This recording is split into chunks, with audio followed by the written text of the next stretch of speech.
À 25 km de la frontière israélienne, Tyr est la plus grande ville du sud Liban. Depuis le 7 octobre, cette station balnéaire vit au rythme de la guerre entre Israël et le Hezbollah, l'allié libanais de l'Iran. Au port, Bilal et Mahdi, deux pêcheurs, sont en première ligne. Depuis la mer, je vois très bien les avions qui bombardent, les missiles qui s'écrasent sur les maisons, ça fait beaucoup de bruit.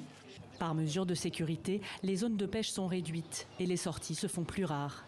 Bilal et Mahdi restent souvent à quai pour éviter les accidents. À tout moment, il peut y avoir une opération maritime d'Israël, une riposte. Et là, s'il y a des pêcheurs en mer, on va se faire tirer dessus. L'autre fois, il y avait un drone au-dessus de moi à 4 h du matin. J'ai eu très peur. En attendant une trêve, ces pêcheurs peinent à joindre les deux bouts. D'autres ont déjà tout perdu. Dans cette école primaire, les élèves cohabitent avec 120 déplacés, hébergés au 2e étage. Tous viennent des villages frontaliers, pilonnés par Israël ces 6 derniers mois. Installés dans une salle de classe, Zeynab et sa famille n'ont plus de maison.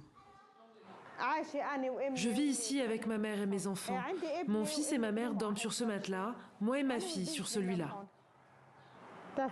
On s'est enfui à bord d'un pick-up. Les enfants avaient très peur.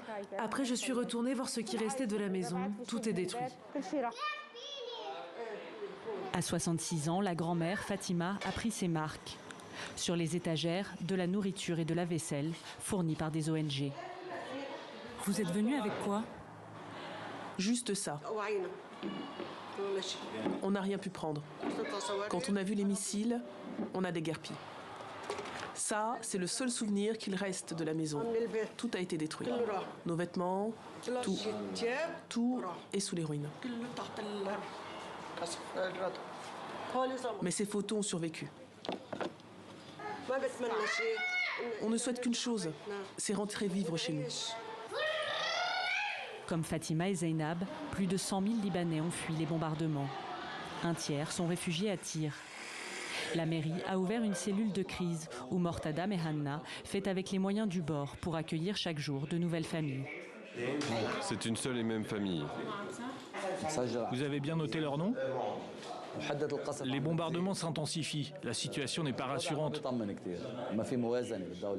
Au Liban, l'État est ruiné. Il n'y a pas de budget. Et l'aide des ONG ne suffit pas. Je ne sais pas comment on va continuer. En pleine crise économique, le Liban ne se remettrait pas d'une nouvelle guerre. Pour les Libanais, l'avenir est suspendu à un fil.